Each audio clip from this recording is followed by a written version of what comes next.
To make a small amount of home-brewed sake, the single-step brewing method is easy to follow and it's a sure success method. The single-step method is recommended for beginners as well as connoisseurs when a small amount of sake is to be brewed.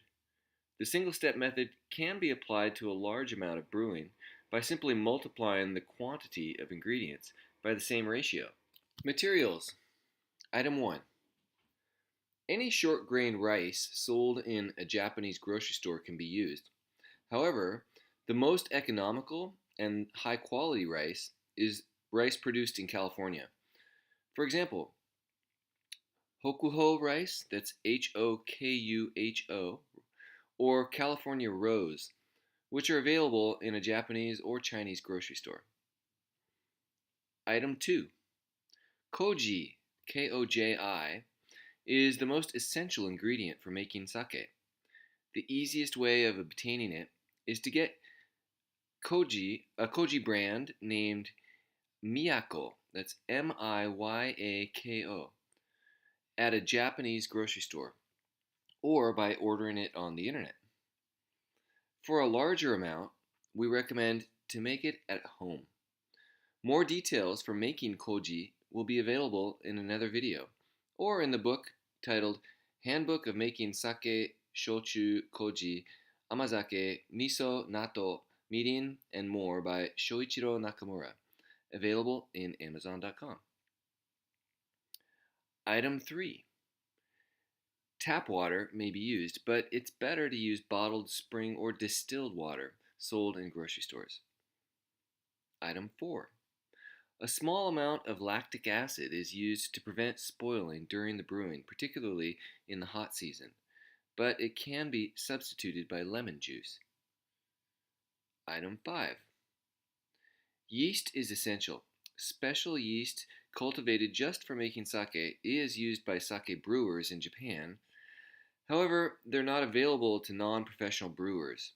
Instead, the easiest choice for us is to use bread yeast, which is easy to obtain as well as cheap. More choices for yeast for more advanced sake brewers are written in the aforementioned book.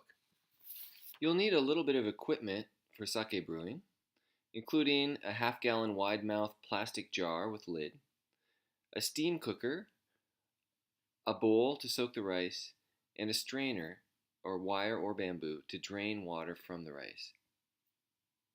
Brewing procedure.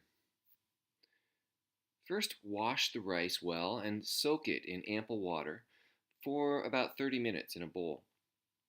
Then drain the water into the strainer. Steam cook the rice for 30 minutes with a medium to high heat. Check if the rice grains are cooked well to the center. If not, steam longer. Cool the steamed rice down to 100 degrees Fahrenheit, which is 38 degrees Celsius. In the demonstration here, we will use only half of each material, so a mason jar is used instead of a half-gallon jar. Into the jar, add the cooked rice, koji, water, lemon juice, and yeast. Stir the mixture well. In the mixture in the jar, the water may not be seen as flowing freely, as it is absorbed by the koji and rice. However, this is okay. Keep it at a cool place in the house. The ideal temperature for fermentation is 50 degrees Fahrenheit, or 10 degrees Celsius. Therefore, sake is normally produced in the winter. The white mash is called moromi, M-O-R-O-M-I. The whole fermentation takes 15 to 20 days in winter. If in summer, place the jar at a cool place in the house. Fermentation proceeds much faster in summer. Alcoholic fermentation starts almost immediately with bubbles of carbon dioxide. Mix the contents of the jar at least once a day. In a few days thereafter, the amount of fluid in the moromi increases as rice grains become smaller while alcohol content increases and water in the rice is released. Moromi can be served in 5 to 7 days after the first setup for test drinking by scooping the fluid from the mash. The opaque sake served in this way is called doburoku. Some people drink all of the fermenting sake as doburoku without waiting for the time of completion of the fermentation. After the fermentation is completed, sake may be filtered with a linen bag. Squeezing sake from the linen bag needs patience. Keep the completed sake in the refrigerator. Shown here is sake after completing fermentation and filtering. Sake is still opaque right after filtering, but clears in 20 days. The white sediment is fine lees that penetrated the filter, but now it is at the bottom of the jar.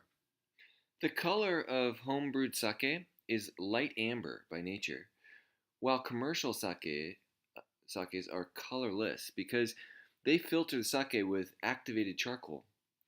The filtering not only strips out the color but also flavors. They compensate the lost flavors by adding some chemicals. They also add preservatives. Homemade sake has no such artificial manipulation. The taste of sake is affected by various factors such as the quality of the water, the amount of the water, and the selection of the yeast.